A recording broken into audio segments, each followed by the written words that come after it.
Hi,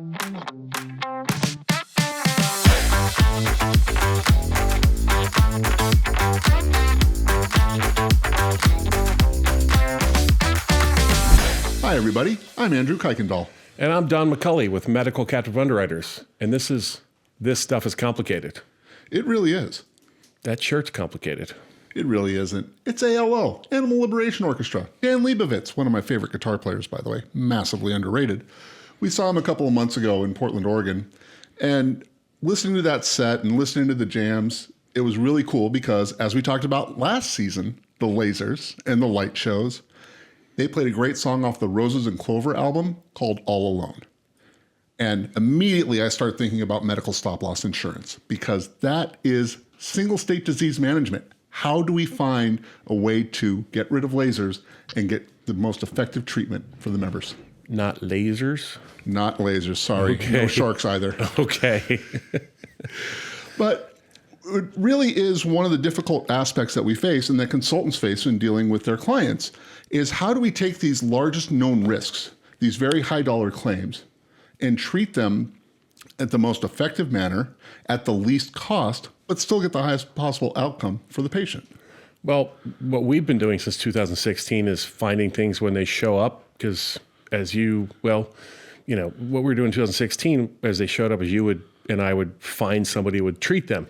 Now, because we've got more than 10 TPAs we deal with, we've got some software that help us, instead of 15 hours of man time to break down the reports, we can scramble that pretty quickly into a report that lets us, in a few hours, track it down. Exactly. And what we're tracking down are the ICD-10 codes.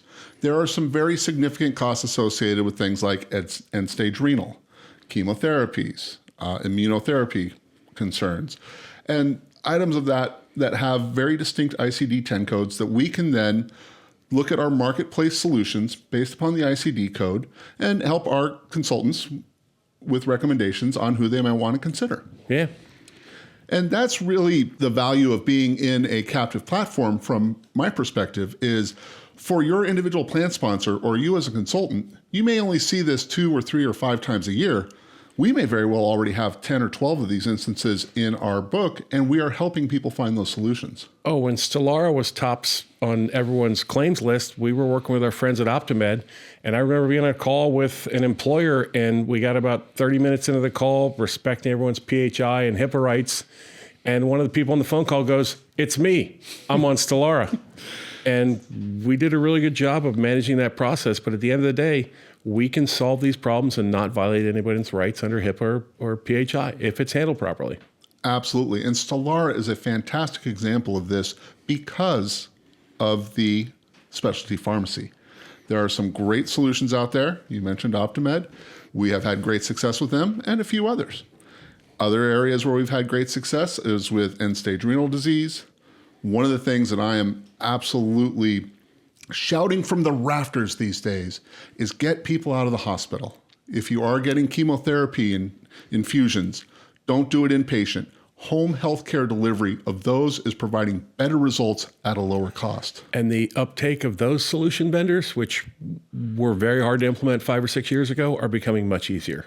It is, and it's becoming less costly and much less invasive. Once you get those facility charges out of the way. Yeah.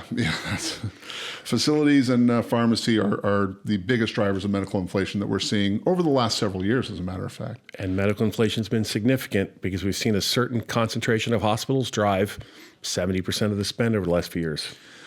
Yeah, so finding these proven solutions, working with the groups that have had the successes and seeing the evolution of those successes and being able to provide more solutions for more disease states.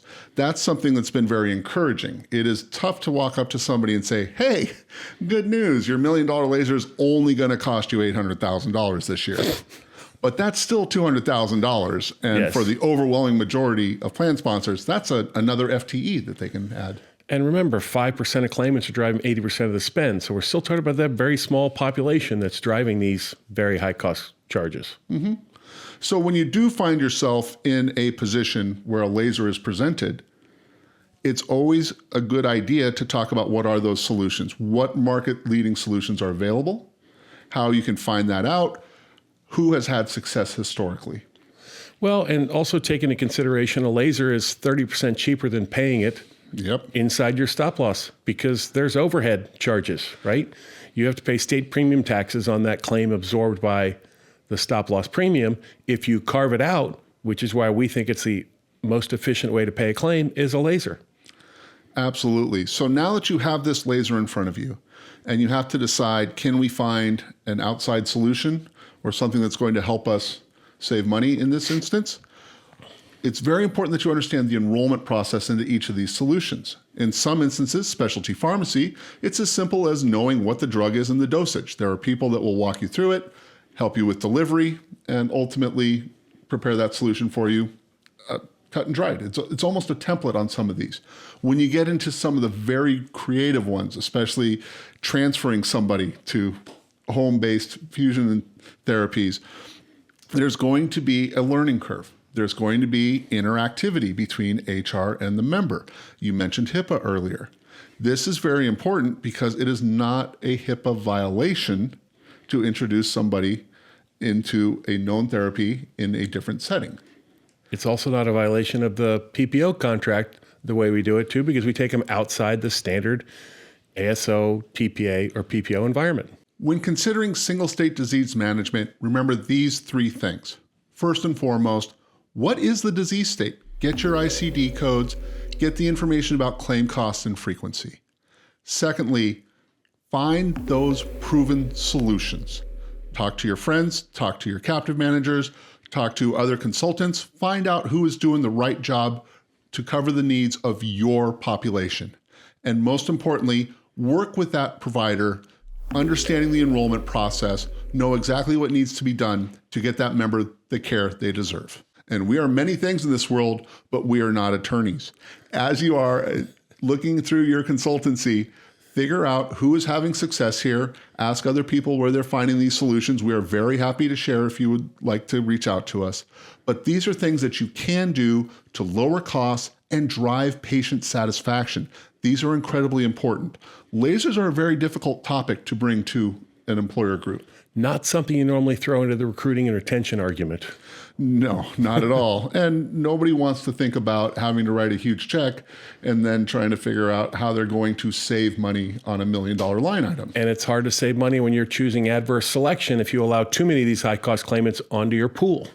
So what you can do is find the most efficient and effective way to lower the cost of those high-cost claimants, and then that'll give you some more money for concert tickets.